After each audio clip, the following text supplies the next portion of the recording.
नमस्कार मित्रों, पिछली बार बिहार विधानसभा के चुनाव के वक्त में मैं आपको संबोधित करके उसी दिन एम्स में जाकर एडमिट हो गया और मैंने ट्वीट किया था कि आप सब भी अपना कोविड टेस्ट करा लें, क्योंकि प्रेस कॉन्फ्रेंस के बाद मैं जब दिल्ली गया तो उस दिन ही मुझे पता लगा कि कोविड-19 से मैं पीड़ित था और सुशील मोदी जी ने मुझे फोन किया कि आप जांच करा लें और प्रधानमंत्री जी को भागलपुर आना था तो उसके लिए एक टेस्ट की जरूरत होती है। तो पता लगा कि मैं कोविड से हूँ। तो मैंने एम्स में 21-22 दिन अपने उस रूम को एक कॉल सेंटर बना लिया और ज्यादा समय था, लोग ज्यादा मिलते नहीं थे, तो कोरोना पे विजय प्राप्त किया। लेकिन मुझे खुशी है कि नीतीश कुमार जी के नेतृत्व में हमने बिहार में भी विजय प्राप्त किया। हम लोगों ने कहा था कि नीतीश कुमार जी के नेतृत्व में सरकार बनेगी, यही दावा करके आपके बीच में से गए थे। आज मुझे खुशी है कि नीतीश कुमार जी के नेतृत्व में बिहार में एनडीए की सरकार है और जनता ने हमें स्पष्ट बहुमत दिया है और हम क्योंकि गठबंधन का पहले से उनको नेता बनाकर चुनाव लड़े और हमें उस पर जनता का जनादेश मिला और हमने सरकार बना ली।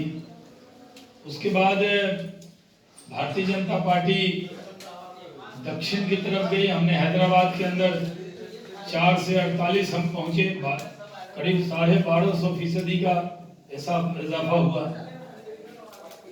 मेरी पार्टी ने, मेरे पार्टी के राष्ट्रीय अध्यक्ष आदरणीय जगत प्रकाश नड्डा जी ने मुझे जम्मू कश्मीर के चुनाव में जाने को कहा और खास तौर पर मुझे कश्मीर वैली का इंचार्ज बनाया है।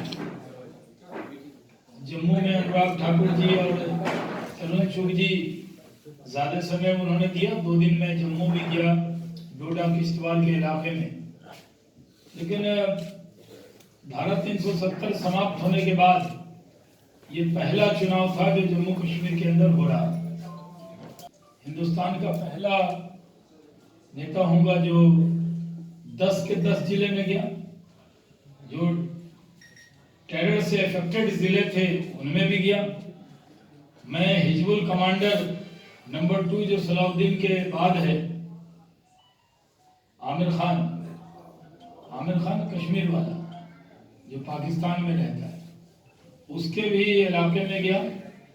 वहां भी श्री गुफारा में जाकर बड़ी रैली को संबोधित किया और बाद में हम उन इलाकों में भी गए जहां नाहिद खाई, हाजिन, वो जो इलाका नॉर्थ कश्मीर का है, जो कुकापाड़े एक बड़ा आतंकी होता था, उसके इलाके में जहां जाना मुश्किल होता था, मैं उस जगह भी गया। बंदीपुरा जिला में जहां बीजेपी के 3 कार्यकर्ता की जो मेल मेंबर थे जिनकी सबकी हत्या कर दी गई थी, उस जिले में भी गया।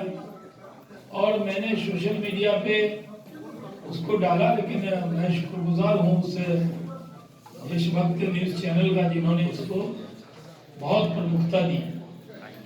हमने डल में भी जाकर भारत का तिरंगा लहराया और अनुराग ठाकुर और तरुण चुग भी उस दिन वहां थे। और हमने जो इलेक्शन की आखिरी सभा होती है वो हमने तय किया कि महबूबा के घर के सामने तिरंगा लहरा।